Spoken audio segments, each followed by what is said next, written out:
नमस्कार, स्वागत है आप सभी का UP triple S C PET के लिए रिवीजन क्लास देखेंगे और ये क्लास आप सभी के लिए बहुत महत्वपूर्ण होगी और ये क्लासेज आपको डेली मिलते रहेंगे। जितना पॉसिबल हो पाएगा अधिक से अधिक क्लास आपको देने की कोशिश करेंगे। और ये क्लास ऐसी क्लास है कि प्रीवियस ईयर के जो क्वेश्चन आ चुके हैं और उनसे रिलेटेड जितने भी क्वेश्चन और बन सकते हैं सभी को यहाँ पर इंक्लूड करने का प्रयास करेंगे। तो वीडियो को पूरा आप ध्यान से अच्छे से सुनिएगा, एक दो बार और आप सुन सकते हैं, बस आप ध्यान से सुन लीजिए। एक अच्छा स्कोर प्राप्त करने की बिल्कुल आप सभी को कोशिश करनी है ताकि आने वाले किसी भी भर्ती के लिए आप एलिजिबल रहें, मेंस के लिए उसके शॉर्टलिस्ट आप हो पाएँ उसमें। सबसे पहला क्वेश्चन देखिए, शासन करने वाले शासकों का कालक्रम पूछा है। तो सबसे पहले आप सभी जानते हैं कि सबसे पहले दिल्ली सल्तनत की स्थापना हुई थी 1191 में। तराइन का प्रथम युद्ध जिसमें मोहम्मद गोरी की हार होती है। 1192 में तराइन का द्वितीय युद्ध, 1192 में तराइन का द्वितीय युद्ध जिसमें पृथ्वीराज चौहान की हार होती है, मोहम्मद गोरी जीत जाता है और यहीं से शुरुआत होती है दिल्ली सल्तनत की।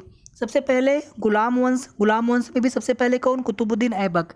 इसके बाद फिर इल्तुतमिश जो कि कुतुबुद्दीन ऐबक का गुलाम था। कुतुबुद्दीन ऐबक मोहम्मद गोरी का गुलाम था।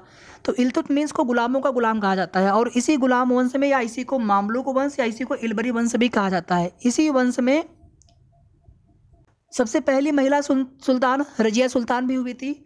और इस वंश के बाद क्रमशः आगे खिलजी वंश, तुगलक वंश, सैयद वंश, लोधी वंश। सबसे छोटा कार्यकाल खिलजी वंश का था और सबसे लंबा कार्यकाल तुगलक वंश का था।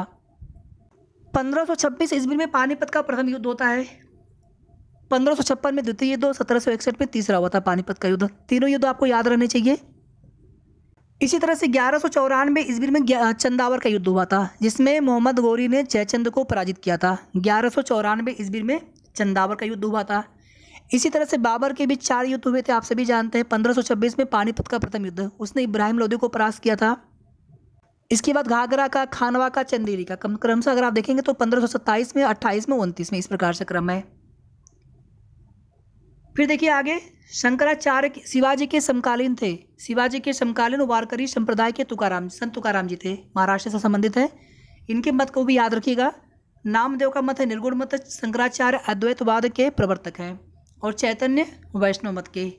बंगाल का प्रथम गवर्नर जनरल, सबसे पहले 1757 ईस्वी में प्लासी का युद्ध हुआ और सबसे पहला गवर्नर, बंगाल का सबसे पहला गवर्नर रॉबर्ट क्लाइव बना। 1764 ईस्वी में फिर से बक्सर का युद्ध हुआ और दोबारा से रॉबर्ट क्लाइव को बुलाया जाता है। तो 1765 से लेकर के 1770 ईस्वी तक रॉबर्ट क्लाइव दोबारा से बंगाल का गवर्नर बनता है। ध्यान दीजिएगा, मैं गवर्नर जनरल नहीं बोल रहा हूँ, सिर्फ गवर्नर बोल रहा हूँ, बंगाल का वो भी। तो बंगाल का गवर्नर हो गया पहला रॉबर्ट क्लाइव। और 1765 में इसी ने द्वैध शासन की स्थापना की थी, 1765 ईस्वी में। ठीक है। 1773 में रेगुलेटिंग एक्ट आता है, इसको याद रखिएगा, सभी क्वेश्चन बहुत इंपॉर्टेंट हैं। 1773 में रेगुलेटिंग एक्ट, और इसी के बाद से बंगाल के गवर्नर को बंगाल का गवर्नर जनरल कहा जाने लगा। और सबसे पहला गवर्नर जनरल कौन बना बंगाल का? वारेन हेस्टिंग्स बना। तो सबसे पहला गवर्नर रॉबर्ट क्लाइव बंगाल का सबसे पहला गवर्नर जनरल वारेन हेस्टिंग्स, 1773 में रेगुलेटिंग एक्ट के आने के बाद से।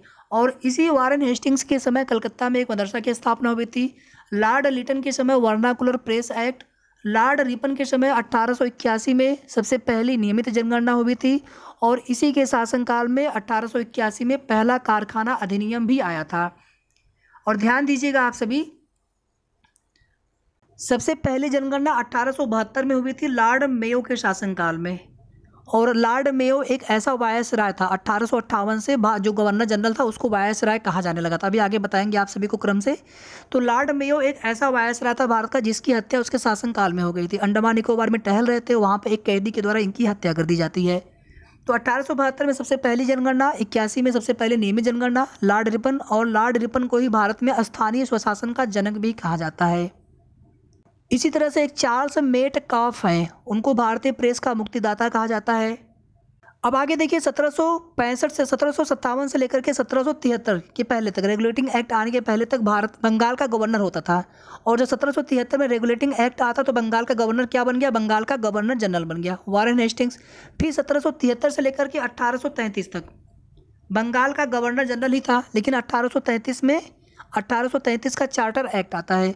और इसी के बाद से बंगाल के गवर्नर जनरल को भारत का गवर्नर जनरल कहा जाने लगा। और 1857 में जो क्रांति होती है, इसके पश्चात 1858 में इलाहाबाद का दरबार लगता है। महारानी विक्टोरिया का घोषणा पत्र, लॉर्ड कनिंग के द्वारा सुनाया जाता है। और सबसे अंतिम जो गवर्नर जनरल भारत का रहा वो लॉर्ड कनिंग रहा, और भारत का पहला वायसराय वही बना। यानी 1833 में भारत का गवर्नर जनरल, सबसे पहला गवर्नर जनरल विलियम बेंटिक बना 1833 में, और 1858 से गवर्नर जनरल का पद समाप्त कर दिया गया। यानी सबसे पहले बंगाल का गवर्नर, उसके बाद बंगाल का गवर्नर जनरल, उसके बाद भारत का गवर्नर जनरल, उसके बाद भारत का वायसराय 1858 से। इसी तरह से आप आगे बढ़ेंगे तो सबसे अंतिम वायसराय भारत का लॉर्ड माउंटबेटन। आज़ादी मिलने के बाद से सबसे पहला, अब देखिए फिर से गवर्नर जनरल का पद आ गया। आज़ादी मिली, सबसे पहला गवर्नर जनरल माउंटबेटन ही होता है 1947 से लेकर के 48 तक। और 1948 से लेकर के 1950 तक गवर्नर जनरल कौन होते हैं? सी राजगोपालाचारी होते हैं। और 1950 में 26 जनवरी 1950 से आप सभी जानते हैं कि भारत के प्रथम राष्ट्रपति के रूप में डॉक्टर राजेंद्र प्रसाद जी को आप सभी लोग जानते हैं। लेकिन उसके पहले तक गवर्नर जनरल ही होते थे आज़ादी के बाद। यानी कि 1757 से लेकर के 1773 तक बंगाल का गवर्नर, 1773 से लेकर के 1833 तक बंगाल का गवर्नर जनरल हुआ करता था। 1833 से 1858 तक 1833 से 1858 तक भारत का गवर्नर जनरल, 1858 से लेकर के 1947 तक भारत का वायसराय। अंतिम वायसराय बता दिया हमने। फिर जब आज़ादी मिल गई भारत को, उसके बाद फिर से गवर्नर जनरल का पद सृजित हुआ। और 1947 से लेकर के 48 तक माउंटबेटन जो कि अंतिम वायसराय थे और स्वतंत्र भारत के पहले गवर्नर जनरल। और स्वतंत्र भारत के पहले भारतीय गवर्नर जनरल 48 से लेकर के 50 तक सी राजगोपालाचारी। उसके बाद गवर्नर जनरल का पद समाप्त हो गया। उसके बाद भारत के राष्ट्रपति का पद सृजित हुआ। भारत का संविधान पूरी तरह से लागू हुआ 26 जनवरी 1950 को, और 26 नवंबर 1949 को आंशिक रूप से भारत के संविधान को लागू कर दिया गया था। चरक संहिता, तो चरक एक प्रसिद्ध आयुर्वेद के विद्वान थे। कुषाण वंश के शासक कनिष्क के शासन काल में इनके दरबारी कवि थे या दरबार में विद्वान थे। और कनिष्क के शासन काल में ही कश्मीर यानी कुंडलवन में चौथी बौद्ध संगीति का भी आयोजन किया गया था। आगे देखिए आप सभी, औरंगजेब की मृत्यु 1707 ईस्वी में हुई थी। 57 ईसा पूर्व में विक्रमी संवत आया। 78 ईस्वी में शक संवत आया। शक संवत की शुरुआत किसने की थी? कनिष्क ने की थी, जो कि कुषाण वंश का शासक है।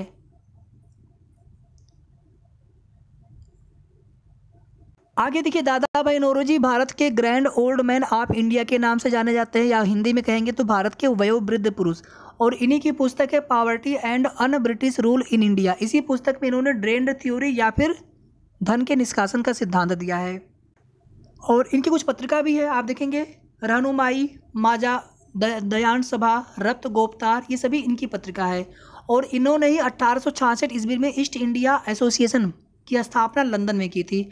और एक तो दादा भाई नौरोजी और दूसरे जवाहरलाल नेहरू, ये दोनों लोग ऐसे व्यक्ति हैं जो कि कांग्रेस के सर्वाधिक बार अध्यक्ष बने हैं।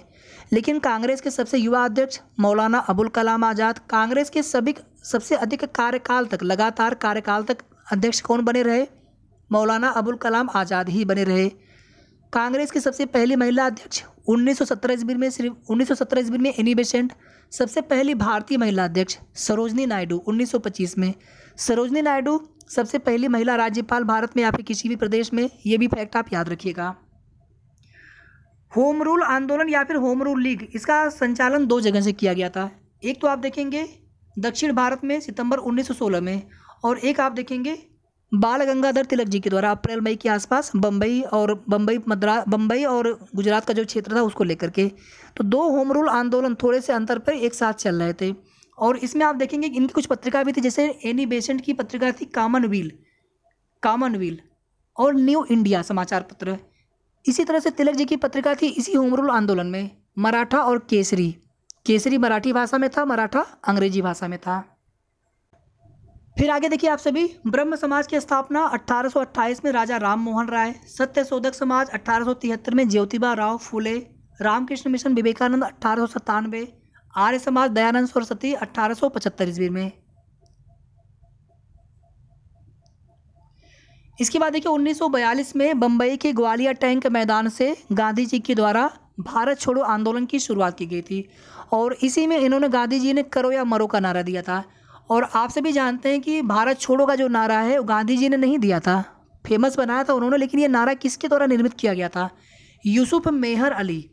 जबकि दिल्ली चलो का नारा सुभाष चंद्र बोस, जय जवान जय किसान का नारा लाल बहादुर शास्त्री, और जय जवान जय किसान जय विज्ञान का नारा अटल बिहारी वाजपेयी। ये सभी आप फैक्ट जानते रहिए, क्वेश्चन कहीं से भी बन सकता है। यहाँ पर देखिए 1938 में सुभाष चंद्र बोस जी कांग्रेस के अध्यक्ष बने थे। दोबारा से उनको फिर चुना गया 1939 में, लेकिन 1939 में क्या हुआ, गांधी जी किसी और को बनाना चाहते थे अध्यक्ष, विवाद हुआ, सुभाष चंद्र बोस जी ने यहाँ पर इस्तीफा दे दिया। इसके बाद डॉक्टर राजेंद्र प्रसाद इस कार्यकारिणी के अध्यक्ष बनाए गए थे और इसी को त्रिपुरी संकट के नाम से जाना जाता है। त्रिपुरी संकट के नाम से जाना जाता है। इसके पहले हरिपुरा की अध्यक्षता, जो वहाँ पे कांग्रेस के अधिवेशन की अध्यक्षता सुभाष चंद्र बोस जी के द्वारा की गई थी। और 1939 की बात आप सभी जानते हैं कि सुभाष चंद्र बोस जी ने फॉरवर्ड ब्लॉक की स्थापना की थी। कुछ यहाँ पर योजनाएं देख लीजिए। ब्यास परियोजना ब्यास नदी पर है, रंजीत सागर रावी नदी पर है, सलाल चिनाब नदी पर है, तुलबुल झेलम नदी पर है, दुलहस्ती चिनाब नदी पर है, बगलिहार चिनाब नदी पर है। इसी तरह से भाखड़ा नांगल है सतलज नदी पर। इसके बाद देखिए भारत में वसंत विषु 21 मार्च को होता है और 23 सितंबर को, आप सभी बताइए कमेंट करके क्या उसको बोलते हैं। और ध्यान दीजिएगा वसंत विषु में क्या होता है, सूर्य भूमध्य रेखा पर लंबवत चमकता है। ये ग्लोब हो गया। 0 डिग्री वसंत, 0 डिग्री विषुवत रेखा, 23.5 डिग्री नॉर्थ में, ये उत्तर हो गया, ऊपर नीचे आपका साउथ हो गया। तो ये 23.5 डिग्री कर्क रेखा और नीचे की तरफ आएंगे साउथ में आएंगे 23.5 डिग्री, तो मकर रेखा। और ये जो रेखा इनको क्या बोलते हैं, इनको बोलते हैं देशांतर रेखा। देशांतर रेखा में जो 0 डिग्री देशांतर रेखा होती है उसको बोलते हैं अंतर्राष्ट्रीय मानक समय रेखा। और 180 डिग्री देशांतर रेखा को क्या बोलते हैं, अंतर्राष्ट्रीय तिथि रेखा बोलते हैं। 82.5 डिग्री विषुवत रेखा को क्या बोलते हैं, भारत का माध्य समय रेखा है, भारत का मानक समय रेखा है। फिर आगे देखिए आप सभी खेतड़ी परियोजना ताबा उत्पादन के लिए फेमस था। आगे देख लीजिए कुछ यहाँ पर राष्ट्रीय उद्यान है, नेशनल पार्क है, इसमें कुछ और क्वेश्चन कराएंगे आपको अलग से, ये देख लीजिए इतना आप सभी।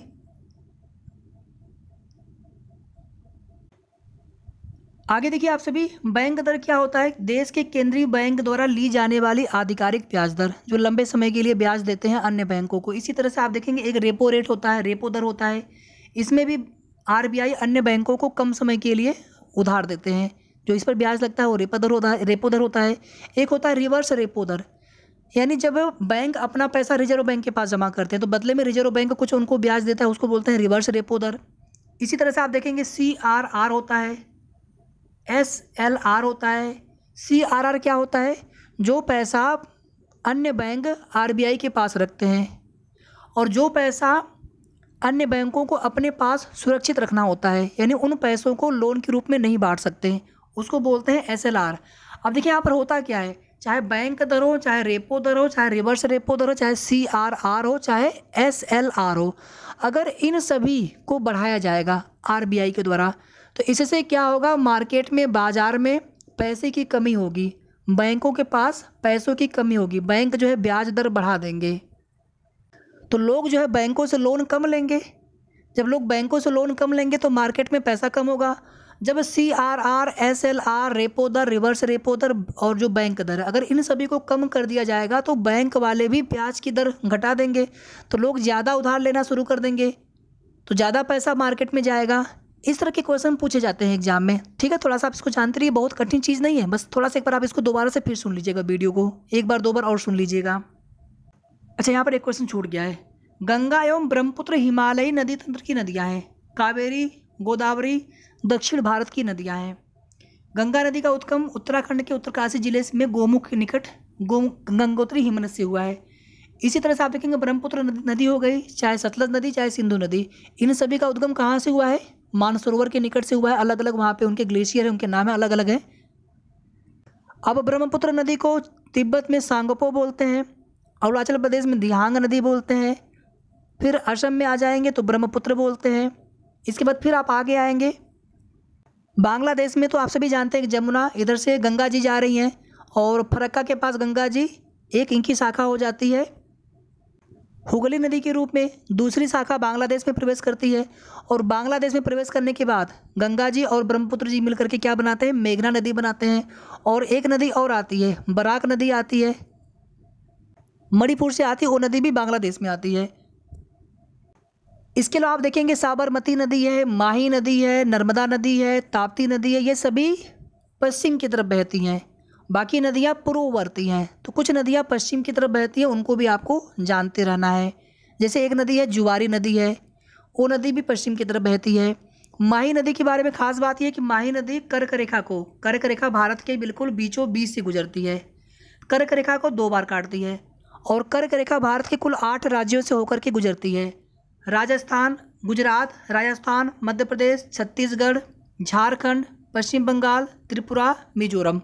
और इसी तरह से जो भारत की माध्य समय रेखा है, भारत की माध्य समय रेखा है कुल 5 राज्यों से होकर के गुजरती है। उत्तराखंड, उत्तर प्रदेश, छत्तीसगढ़, उड़ीसा, आंध्र प्रदेश, ये 5 राज्य हैं। अब कितना आप सभी याद कर पा रहे हैं वो तो अब आपके ऊपर डिपेंड है, बट आप ध्यान से सुनते चलिए। इसी तरह से कुछ और फैक्ट थोड़ा सा देख लीजिए आप सभी। कांगो नदी कर्क रेखा को 2 बार काटती है, कांगो नदी। और एक नदी और है लिम्पोपो, ये नदी मकर रेखा को 2 बार काटती है। तो हमने कर्क का बता दिया, मकर का बता दिया, और ये कर्क रेखा का, ये विषुवत रेखा का बता दिया हमने। कांगो नदी विषुवत रेखा को या फिर भूमध्य रेखा को 2 बार काटती है। आगे देखिए आप सभी, यदि आरबीआई नकद कोषानुपात को घटा दे, नकद कोषानुपात मतलब CRR, ठीक है। बस आप ये समझ लीजिएगा कि मतलब ऐसे क्वेश्चन कहीं पर भी पूछे जाएं, CRR, SLR को बोलेंगे सांविधिक तरलता अनुपात, CRR को नकद कोषानुपात। इसी तरह से बैंक दर है, रिवर्स रेपो दर है और रेपो दर है। अगर इनके मान को घटाएंगे, इनके मान को कम करेंगे तो बैंक ज़्यादा उधार देंगे, मार्केट में ज़्यादा पैसा आएगा। अब यहाँ पर है ना साख सृजन का मतलब है कि कितना हम लोन उधार दे सकते हैं कस्टमर को, बैंक कितना उधार दे सकते हैं। जब ब्याज दर कम होगी बैंकों की, जब आप CRR कम कर देंगे तो क्या मतलब हुआ इसका कि बैंकों के पास ज़्यादा पैसा होगा तो ज़्यादा उधार दे पाएंगे। तो इससे क्या होगा, साख सृजन यानी उधार देने की जो क्षमता है बैंकों की बढ़ जाएगी। आगे देखिए आप सभी, मिश्रित अर्थव्यवस्था भारत में है जिसमें पूंजीवादी और समाजवादी दोनों मिश्रित, दोनों मिला करके है। पूंजीवादी अर्थव्यवस्था में क्या होता है कि जो संसाधन होते हैं उस पर निजी अधिकार होता है, समाजवादी में सामूहिक अधिकार होता है, और मिश्रित में दोनों तरह की चीज़ें होती हैं जो कि भारत में प्रचलित है इस प्रकार की अर्थव्यवस्था। 1991 ईस्वी में भारत में LPG आया था। LPG मतलब गैस वाला सिलेंडर वाला नहीं, LPG मतलब लिबरलाइजेशन, ग्लोबलाइजेशन, प्राइवेटाइजेशन, यानी वैश्वीकरण, निजीकरण और उदारीकरण। 1 रुपये का जो नोट होता है उस पर वित्त सचिव के हस्ताक्षर होते हैं। उनके अलावा जितने भी नोट होते हैं सभी पर RBI के गवर्नर का हस्ताक्षर होता है। ध्यान दीजिएगा इस चीज़ को। अब देखिए जो 1 रुपये के जो सिक्के वगैरह होते हैं वो भले ही केंद्र सरकार या भारत सरकार उसको सिक्कों के ढलाई का काम करवाते हैं, लेकिन सभी चाहे नोट हो चाहे सिक्के हों, उनके सभी के वितरण का जो कार्य होता है RBI ही करता है। बट 1 रुपये के नोट पर वित्त सचिव के हस्ताक्षर होते हैं, बाकी सभी नोटों पर गवर्नर जनरल, माफ़ी चाहूँगा, RBI के गवर्नर का हस्ताक्षर होता है। आगे देखिए आप सभी, जब संविधान सभा का गठन हो गया था माउंटबेटन योजना के तहत, आप सभी जानते हैं कि भारत की विभाजन की रूपरेखा तैयार की गई। उसके पहले कैबिनेट मिशन आया था, संविधान सभा का गठन हुआ था। और जब संविधान सभा की बैठक स्टार्ट हुई थी सबसे पहले 9 दिसंबर को, तो सबसे पहले अध्यक्ष बने थे सच्चिदानंद सिन्हा। फिर 11 दिसंबर को अध्यक्ष बने अस्थायी रूप से डॉक्टर राजेंद्र प्रसाद। और 13 दिसंबर को उद्देशिका प्रस्ताव जवाहरलाल नेहरू जी के द्वारा प्रस्तुत किया गया था संविधान सभा की बैठक में। और इसी उद्देशिका प्रस्ताव को आगे चल करके प्रस्तावना का रूप मिला। याद रहेगा आप सभी को, जो भी चीज़ें हमने यहाँ पर बताई सभी क्वेश्चन पूछे गए हैं UPSSC के ही एग्जाम्स में। अब आगे देखिए आप सभी, संविधान में कुल 12 अनुसूचियाँ हैं। हम यहाँ पर स्टार्ट करेंगे 8वीं अनुसूची से। तो इसमें 22 भारतीय भाषाओं का उल्लेख है। 9वीं अनुसूची में 3 विषय हैं, संघ सूची, राज्य सूची, समवर्ती सूची। संघ सूची और समवर्ती सूची के जो विषय होते हैं उस पर केंद्र सरकार कानून बना सकती है। समवर्ती सूची के विषय पर दोनों ही कानून बना सकते हैं, लेकिन संघ सूची के विषय पर केंद्र सरकार और राज्य सूची के विषय पर राज्य सरकार, ठीक है। और यहाँ पर देख लीजिएगा, संघ सूची में वर्तमान में 100 विषय है, राज्य सूची में 61 और समवर्ती सूची में। और ध्यान दीजिएगा आप सभी, 10वीं जो अनुसूची है दल बदल विरोधी कानून से संबंधित है, 11वीं अनुसूची पंचायती राज से संबंधित है और 12वीं अनुसूची नगर प्रशासन से संबंधित है। फिर आगे देखिए आप सभी, अनुच्छेद 21 प्राण एवं दैहिक स्वतंत्रता या फिर इसी में गरिमामय जीवन जीने का अधिकार, ये सभी इसी में आ जाएंगे। अनुच्छेद 24 में 14 वर्ष से कम आयु के बालकों को कारखाने खाद्यान्नों में नियोजन पर प्रतिबंध। अनुच्छेद 29 और 30 ये शिक्षा एवं संस्कृति संबंधी अधिकार हैं। और अनुच्छेद 14 से लेकर के 18 तक समानता का अधिकार है। 14 में कानून के समक्ष समानता, 15 में जाति धर्म लिंग के आधार पर भेदभाव नहीं करेगा राज्य, 16 में लोक नियोजन का अधिकार, अनुच्छेद 17 में अस्पृश्यता उन्मूलन का अधिकार, अनुच्छेद 18 में उपाधियों का अंत। इसी तरह से अनुच्छेद 19 में वाक स्वतंत्रता, बोलने की आज़ादी, प्रेस की आज़ादी, ये सभी अनुच्छेद 19 में आ जाएंगे। अनुच्छेद 32 संवैधानिक उपचारों का अधिकार, और इसी के तहत आप देखेंगे 5 तरह की रीट्स जारी की जाती हैं सुप्रीम कोर्ट के द्वारा। और अनुच्छेद 226 के तहत हाई कोर्ट के द्वारा आप रीट्स दाखिल कर सकते हैं अपने मूल अधिकारों का हनन होने पर। आगे देखिए आप सभी, जो ठोस चालक में धारा प्रवाह होता है वो मुक्त इलेक्ट्रॉनों के द्वारा होता है। एक तो इलेक्ट्रॉन होते हैं कि ये नाभिक हो गया, ये परमाणु हो गया, इसमें ऐसे घूमते रहते हैं, एक तो हो गया इलेक्ट्रॉन। एक इलेक्ट्रॉन फ्री होते हैं, उन्हीं के द्वारा धारा का प्रभाव होता है ठोस चालकों में। इलेक्ट्रॉन की खोज जे थॉम्सन, प्रोटॉन की खोज रदरफोर्ड और न्यूट्रॉन की खोज चैडविक के द्वारा की गई है। प्रकाश वर्ष जो है, एक वर्ष में प्रकाश द्वारा चली गई दूरी होती है, यानी कि ये दूरी का मात्रक होता है प्रकाश वर्ष। फिर आगे आप सभी देख लीजिए, ब्लीचिंग पाउडर का रासायनिक नाम होता है कैल्शियम ऑक्सीक्लोराइड CaOCl2। जिप्सम का कैल्शियम सल्फेट, बेकिंग सोडा या फिर खाने वाला सोडा सोडियम कार्बोनेट, और साधारण नमक यहाँ पर हो जाएगा सोडियम क्लोराइड। ठीक है, यहाँ पर थोड़ा सा ही गलत दिया हुआ है। और एक होता है सोडियम बाइकार्बोनेट। अच्छा, यहाँ पर देखिए गलत है, यहाँ पर फिर से देख लीजिए इसको, फिर से इसको देख लीजिए। कैल्शियम ऑक्सीक्लोराइड ब्लीचिंग पाउडर हो गया, कैल्शियम सल्फेट जिप्सम हो गया, सोडियम क्लोराइड साधारण नमक है, सोडियम कार्बोनेट ये धोने वाला सोडा होता है, और एक होता है सोडियम बाइकार्बोनेट, उसको बोलते हैं खाने वाला सोडा। याद रहेगा आप सभी को। तो यहाँ पर कुछ चीज़ें थोड़ी सी गलत दी गई है बुक में भी, तो आप इससे परेशान मत होइएगा। देखिए 24 कैरेट सोना शुद्ध होता है। अगर 22 कैरेट सोने का अगर आप आभूषण बनवाते हैं तो लगभग 90% से ज़्यादा सोना शुद्ध होता है। अगर 18 कैरेट है तो 75% ही सोना उसमें रहेगा, उसमें मिलेगा आप सभी को। इसको निकालेंगे कैसे? 24 कैरेट आपका टोटल हो गया। मान लीजिए आपको निकालना है 18 कैरेट का, तो आप 18 को ऊपर कर देंगे, यहाँ पर कर देंगे आप 100 से मल्टीप्लाई, तो आपको मिल जाएगा 75%। 22 कैरेट का अगर आपसे पूछेगा तो आप यहाँ पे क्या करेंगे, ऊपर 22 कर देंगे, मतलब नीचे टोटल हो गया 24, और जितने कैरेट का प्रतिशत पूछे कितने कैरेट का सोना है उसको आप ऊपर लिख देंगे और यहाँ पे 100 से मल्टीप्लाई कर देंगे, तो आपको प्रतिशत निकल आएगा। संतरे में बहुतायत होता है, जो भी खट्टे फल होते हैं उसमें विटामिन सी बहुतायत में होता है। विटामिन सी का रासायनिक नाम एस्कॉर्बिक अम्ल, और इसकी कमी से स्कर्वी रोग होता है। ये श्रृंखला इसी तरह से चलती रहेगी। आप लोग प्लीज़ जितना हो सके अच्छे से क्लासेस देखते रहिए, खुद से भी आप पढ़ते रहिए। थोड़ा सा और सुन लीजिए आप सभी। विटामिन ए रेटिनॉल, इसकी कमी से जीरोप्थैल्मिया, इसकी कमी से रतौंधी रोग हो जाती है। विटामिन ए को वृद्धि और विकास वाला विटामिन कहते हैं। विटामिन सी को संक्रमण रोधी विटामिन भी कहा जाता है। विटामिन डी को धूप का विटामिन भी कहा जाता है। विटामिन डी का नाम क्या है? कैल्सीफेरॉल। विटामिन ई का नाम क्या है? टोकोफेरॉल। के का नाम क्या है? फिलोक्विनोन। के से ही रक्त का थक्का जमता है। विटामिन ई क्या है? इसकी कमी से प्रजनन संबंधी बीमारियां होती हैं। विटामिन डी की कमी से क्या होता है? रिकेट्स रोग होता है, यानी हड्डियाँ कमज़ोर होती हैं। ऑस्टियोमेलेशिया, ऑस्टियोपोरोसिस, ये सभी बीमारियां होती हैं। बच्चों में रिकेट्स, वयस्क में ऑस्टियोमेलेशिया और वृद्ध में ऑस्टियोपोरोसिस।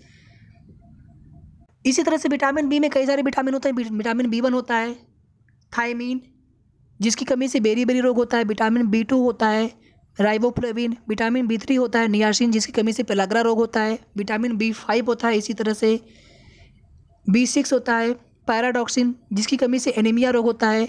B7 हो गया आपका फॉर्मिक अम्ल। B9 होता है, फिर B12 आपका होता है साइनोकोबालामिन। साइनोकोबालामिन में कोबाल्ट धातु पाई जाती है B12 में, और B12 की कमी से